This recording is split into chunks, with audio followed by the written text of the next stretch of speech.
That should be pretty open right there. Moment of This truth. is pointed here, and this is pointed there.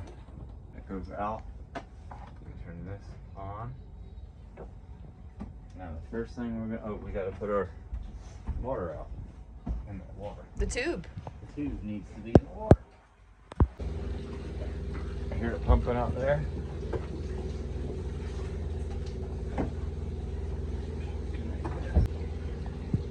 We want to get all the air out.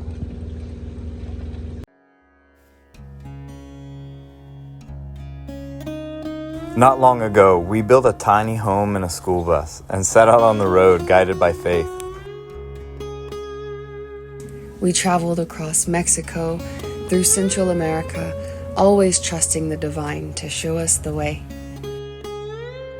Our journey brought us to Costa Rica, where we thought we would find land and create a healing center. But along the way, we realized something profound. The healing space we were seeking wasn't somewhere to find, but the space around us that we create with our daily lives. It's wherever we are. And now, for the first time, our home is on the water, from bus life to boat life, always following faith, always guided by Great Spirit.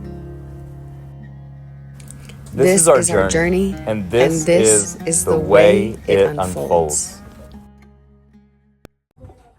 Hey guys, so I've been working on the water maker, and I'm kind of hitting a point where I've tried everything I can, and so I threw out a message on a Facebook group, on a DIY water maker group, and they give me some really good takeaways, some things that I can work on, and some things that might help fix the problem. Pretty much everybody said the same thing. Feed pump for a Clark pump is key. It is the way that the Clark pump can function, is with the adequate water flow and the correct pressure on the back pressure, which is from the feed pump. The feed pump pushes in, the Clark pump pushes, it goes through the system, it comes out the other side.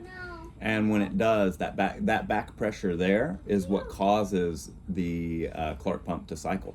So if it doesn't have the right pressure coming back, it won't. If it has too little water flow, it won't as well. So this little pump right here.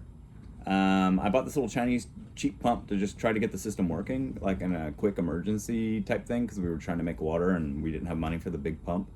The pump that I need is going to be more of the $300 to $500 range. It can pull up a heck of a lot more water and pump out at a heck of a lot more pressure.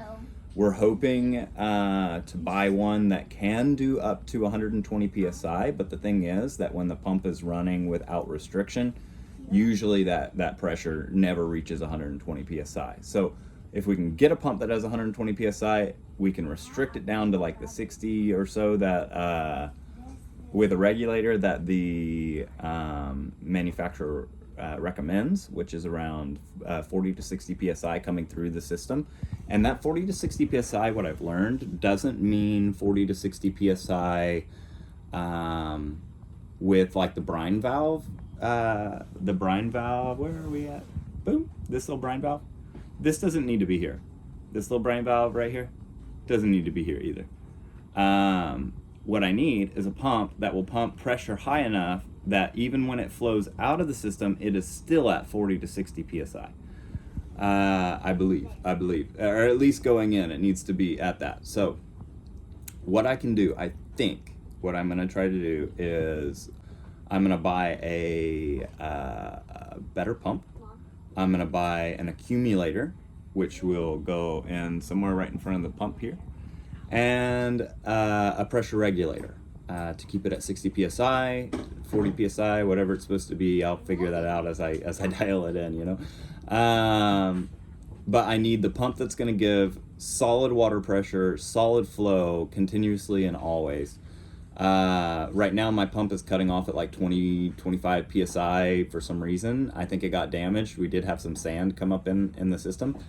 So I took apart the pump and cleaned it out and put it back together, and now it won't reach even 50 psi. So 50 psi was only reached when the system was fully closed and it had an opportunity to pressurize, which means it's not sending in enough water. So I need a better pump, more water flow, and we'll try again. This DIY page I found on Facebook. If you guys need any help, Facebook groups. That's where you go. That's where you go. Everybody's got all the information there, and they're happy to help you. We have made contact with our first crew member, Lingisi. We are excited to have you. And in the extra cabin that we have on the boat here, it was full of storage stuff, full of like gas cans and rope and paint and you name it, it was there. So I spent some time organizing, and we've got the cabin just about ready. There's still some cleaning and organizing to do. We've got to figure out what to do with the tools and stuff. Everything that was in the cabin over there, I moved to this front hatch right there. Okay, this was also super disorganized. And now, we've got stuff in containers, a little bit of space to come down here and move around. There's like sails and stuff under there. I've got to figure out a better way to deal with this line. But this is where we're at for the moment. We've also got a few things in there. We have a few more things to fit down in that hatch. This dinghy right here we just deflated, and we're gonna take it with us to Panama. We're gonna give it to a friend of ours, Justine. Shout out Justine. And this also has to go down into the hatch. Hopefully we can get everything to fit and still be able to access the things that we need to. So, I'm getting ready to fiberglass. Just kind of getting some safety stuff on. Basically what we need to do is we need to put like reinforcement strips in first. So the first layer of fiberglass is going to be a strip around every edge. And then we'll put a center plate on basically that overlaps on that. The idea is to make this watertight, but also a little bit stronger and more protected for the feet and things that are going to be touching it. Because it won't have too much traffic, we're only going to do one layer of fiberglass here, just for that watertight bond.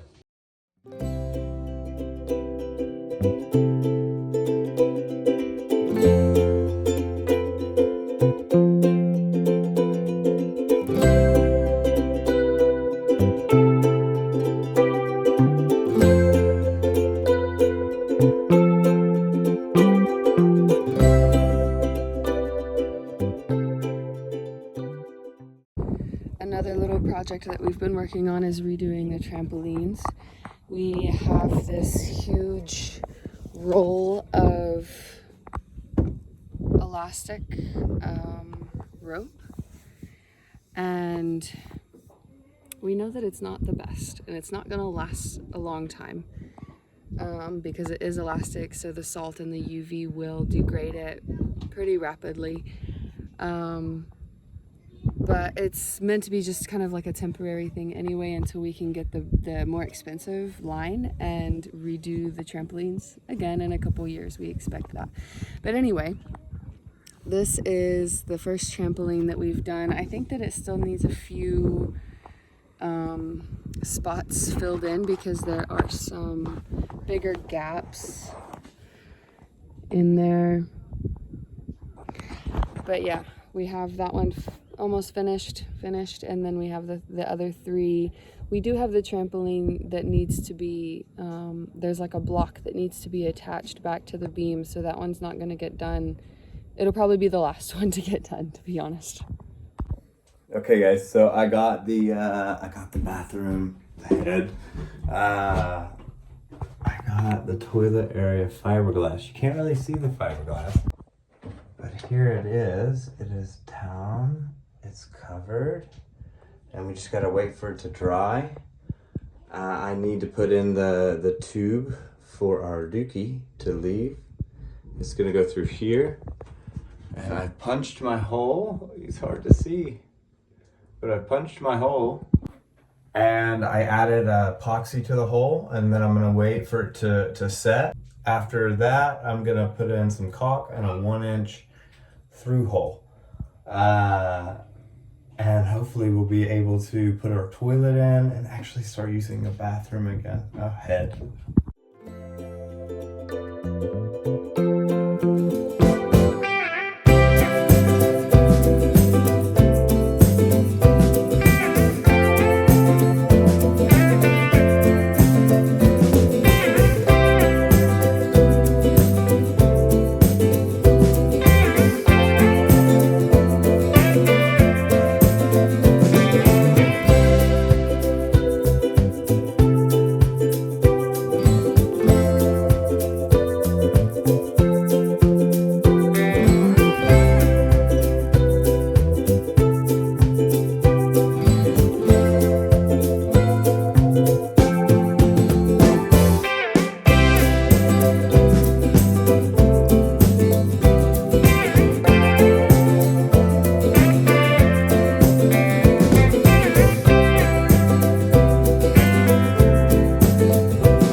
What have we got?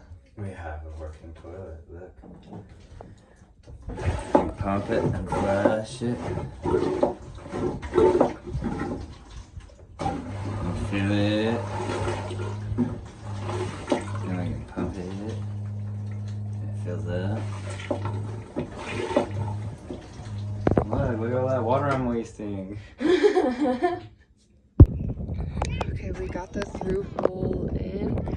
I went down in the dinghy and held it tight while he screwed it in, and we got the silicone. And he's gonna turn on the emascerator pump to see if it all functions correctly and pumps out the boat.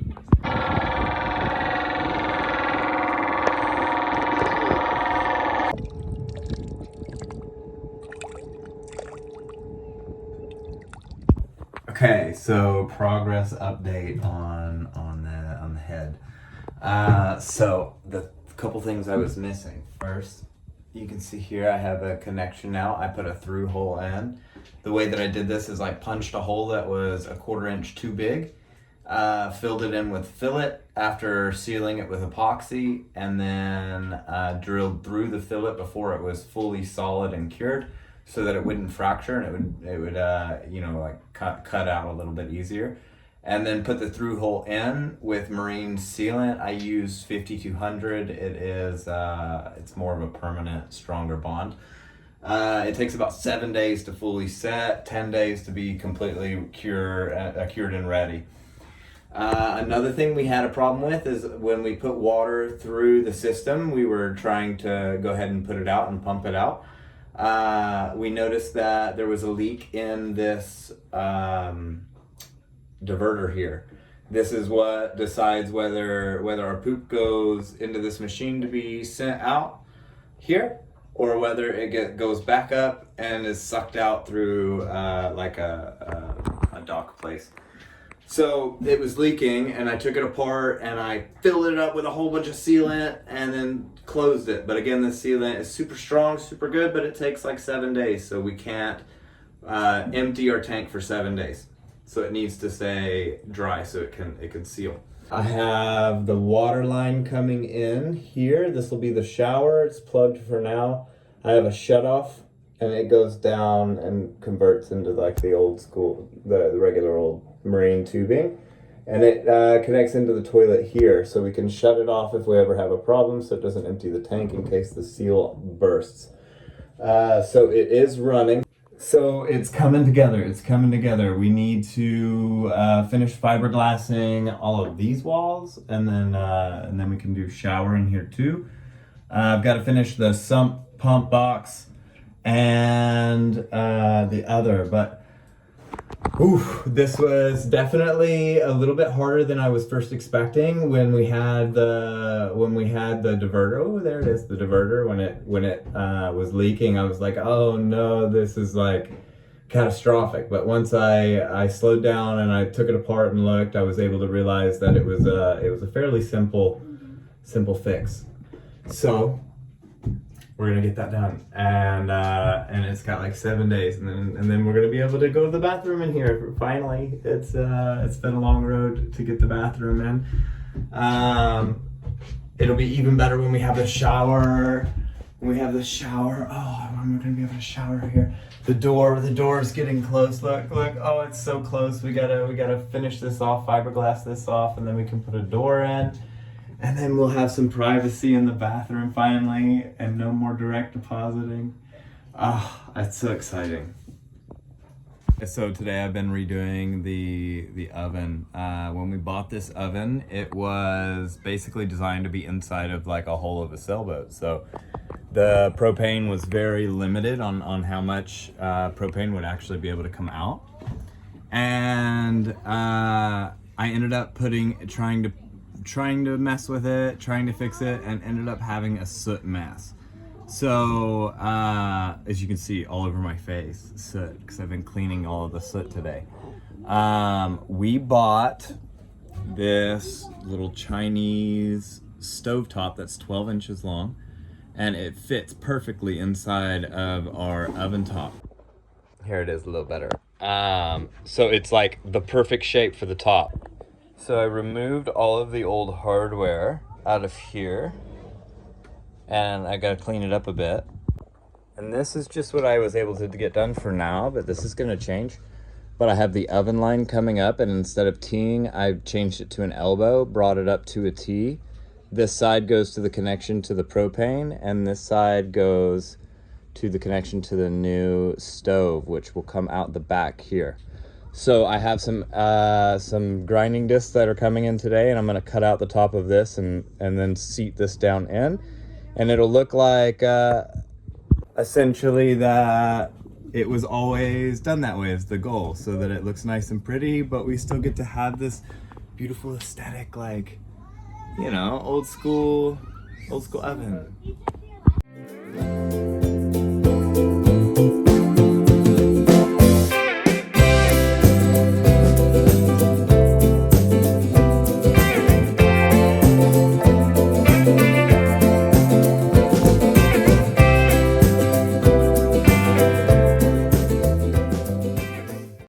Okay, you guys.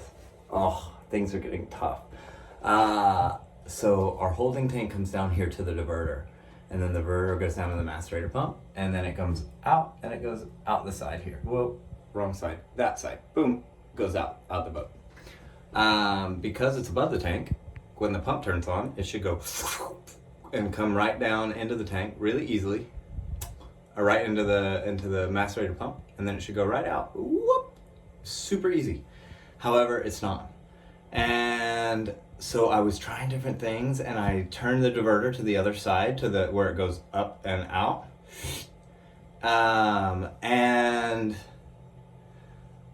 I was like, okay, let me pour water down it from up, and then open and shut the little thing here, and eventually it should push water down into the pump. Little by little, each time I do it, it should divert it down in there. And that'll prime the pump, and then it'll pump out. I did this, and then I started getting leaks like crazy in this little area right here. And I was like, oh no, because I haven't waterproofed the floor here. It's waterproof, but I haven't like fiberglassed it and made it real nice yet. So I was like, oh no. So I threw down some towels, tried to get a bucket underneath it, some cups, and try to get the water, but I just had no luck. So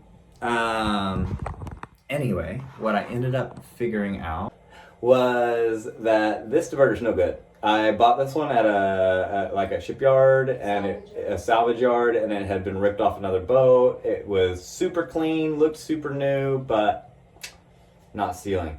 So that tells me why it was there. But it was only like $30. These are like $100 to replace, 120 with shipping and stuff. So this was a little bit of a bummer, but we're gonna buy a new one. We're gonna get a new one this time, and we're gonna put it in, and then when there's no air leak, it should be able to siphon. While there's an air leak, it'll pull air instead of pulling the water, because air pressurizes so much better than water. Anyway, we're gonna fix this, and then hopefully we'll be able to poop in our toilet. Oh, I miss pooping in a toilet so much. So a little bit of a catastrophe, but it's solvable. Yeah, and things are moving forward. Soon we're gonna be able to go dookie. There was another boo-boo that happened also on the boat. The kids were really enjoying the new trampoline that we had put in, and they busted off the block off the beam on this side also. So now over here there's this missing piece that is not connected to the trampoline anymore. And that one over there. Both corners have ripped off. But Sedek is pretty confident that he can fix them pretty quickly and pretty easily. So not a big deal. Yeah, so we're gonna wrap up this video here and now.